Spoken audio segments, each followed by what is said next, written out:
بسم اللہ الرحمن الرحیم۔ السلام علیکم ورحمۃ اللہ وبرکاتہ۔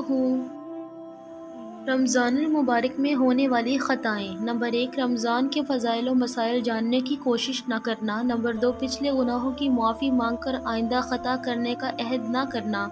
نمبر 3، روزہ کو عبادت سمجھنے کی بجائے عادت کے طور پر رکھنا۔ نمبر 4، بغیر کسی وجہ سے روزہ چھوڑ دینا۔ نمبر 5، رات کو ہی سحری کھا لینا اور افطاری دیر سے کرنا۔ نمبر 6، نیند کی وجہ سے سحری اور فجر کی نماز چھوڑ دینا۔ نمبر 7، فجر کی اذان شروع ہو جانے کے بعد کھانا اور اس کی عادت بنا لینا۔ نمبر 8، افطاری میں مشغول ہونے کی وجہ سے مغرب کی نماز جماعت کے ساتھ نہ ادا کرنا۔ نمبر 9، دن کا زیادہ تر حصہ سو کر گزارنا۔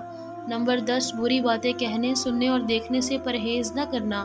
نمبر 11، نماز تراویح کی ادائیگی میں سستی کرنا اور شوق و توجہ سے نہ پڑھنا۔ نمبر 12، رمضان میں زیادہ سے زیادہ قرآن مجید کی تلاوت نہ کرنا بلکہ فضول کاموں میں وقت برباد کرنا۔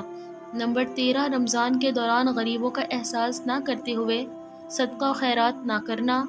نمبر 14، سنتوں، نفلوں اور ذکر و اذکار کا اہتمام نہ کرنا۔ نمبر 15، عورتوں کا بناؤ سنگار کر کے بغیر کسی ضرورت کے بے پردہ گھر سے نکلنا۔ نمبر 16، نیکی کی ہدایت نہ کرنا اور برائی سے نہ روکنا۔ نمبر 17، ملازمین روزہ داروں کو کاموں میں آسانی اور چھٹی نہ دینا اور ان کے روزے کا احساس نہ کرنا۔ نمبر 18، غیبت، چغلی، جھوٹ اور فضول کاموں سے نہ رکنا۔ نمبر 19، ذخیرہ اندوزی، گراں فروشی، ناپ تول میں کمی، فریب، دھوکہ دہی سے باز نہ آنا۔ نمبر 20، روزہ گزارنے کے لیے تماش بینی، فلموں، گانوں، ڈراموں اور فضول پروگرام دیکھنے سے اپنے آپ کو نہ بچانا۔ ایک بزرگ اپنے بیٹے سے، بیٹے کیا تم جانتے ہو جنت مفت میں ملتی ہے اور جہنم خریدی جاتی ہے؟ بیٹا وہ کیسے ابا جان؟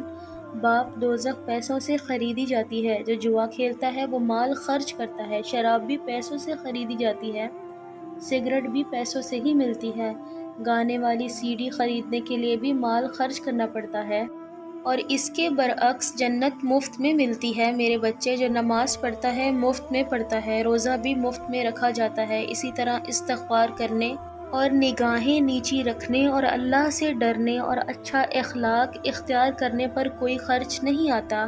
اللہ پاک ہمیں سنت نبوی پر چلنے کی توفیق عطا فرمائے اور اسی کے مطابق زندگی گزارنے کا سلیقہ عطا فرمائے۔ مزید ایسی اسلامک اور سبق آموز ویڈیوز دیکھنے کے لیے ہمارے چینل ماریہ خان وائس کو سبسکرائب کریں۔ اللہ حافظ۔